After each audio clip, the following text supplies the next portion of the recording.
तो सोम बोले तो चंद्रमा।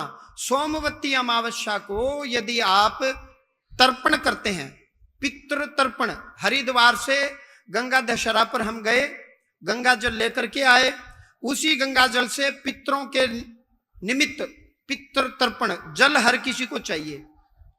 गर्मी में ज्येष्ठ मास में, पुरुषोत्तम मास में सोमवती अमावस्या ये सोने पर सुहागा है। लेकिन आपका पितृ पूजन, पितृ तर्पण, पितृ हवन सोमवती अमावस्या को कब फलित होगा? जब आप विधि से आएंगे। विधि क्या? सूखा नारियल बजने वाला। यदि पितृ स्थान बना रखा है तो स्थान के ऊपर से उतार लें, घर में भी उतारा कर लें, और पिंडी रूप में, जैसे मां वैष्णो देवी पिंडी रूप में विराजमान है, कोई फोटो नहीं है माता की, पिंडियां हैं, 3 पिंडी है वहां वैष्णो देवी में। तो नारियल के माध्यम से अपने वंश के पितृ और प्रेत, प्रेत कौन? जिनके बच्चे नहीं हुए, चाहे महिला हो चाहे पुरुष हो, आपने प्रार्थना करनी है कि मेरे वंश के जो पितृ हैं या कोई अऊत प्रेत हैं, चाहे महिला हो चाहे पुरुष हो, मेरे संग आप धाम में चलो, हम आपके निमित्त श्राद्ध करेंगे, सोमवती अमावस्या को हवन करेंगे, आपकी पाठ पूजा करेंगे, आपके लिए तर्पण करेंगे। इस विधि से आपने धाम में आना है।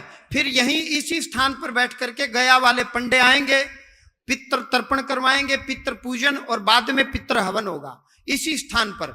यह बात किसकी समझ में आई? तभी शुद्ध होंगे, मेरे कहने से शुद्ध नहीं होंगे। आपको लगी प्यास और मैं कह दूं आशीर्वाद है, आप फिर कहोगे थोड़ी देर बाद जी प्यास लगी है, आशीर्वाद है। फिर कहोगे जी प्यास लगी है, अरे आशीर्वाद है, कह दिया। मैंने बोतल भी दे दी, बोतल बंद है, जी प्यास लगी, खोल इसको पी, तेरी प्यास खत्म हो जाएगी। तो पितृ तर्पण से पितरों को जल मिलेगा। बहुत से शरीर पर खेलते हैं तो जल मांगते हैं, आप नोट करना। हरियाणा में कहते हैं ना कि प्यासा मर गया, तेसाया मर गया, पानी पिला दे, पानी नहीं दिया। तो पितृ तर्पण से पितरों को जल मिलता है। पितृ पूजन से, पिंडदान से उनकी आत्मा को शांति मिलती है, हवन से उनको शक्ति मिलती है। जैसे ही आपके वंश के पितरों को ताकत मिलेगी, बल मिलेगा, तो फिर वो काम करने में आपकी सहायता करेंगे। अन्यथा क्या करते हैं? यदि आपके माता पिता नाराज होंगे तो काम में रुकावट आएगी।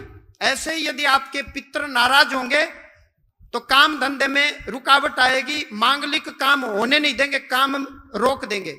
और जैसे ही पितृ तर्पण पूजन पिंडदान करते हैं, पितृ दोष समाप्त हो जाता है। सोमवती अमावस्या को करने से इसका तत्काल लाभ मिलेगा। उल्टा अब वो आपकी सहायता करेंगे। विवाह नहीं हो रहा तो रिश्ता ढूंढने में आपकी सहायता करेंगे। बच्चे पढ़ते पढ़ते 1 नंबर 2 नंबर से रह जाते हैं, सिर में दर्द, टांग में दर्द, पेट में दर्द, मदद करेंगे आपकी, वो दर्द खत्म हो जाएगा। धंधे में रुकावट, तो धंधे में आपकी सहायता करेंगे। अब तक जो पितृ रुकावट बन रहे थे, अब वो आपकी सहायता करने लग जाएंगे। एक बात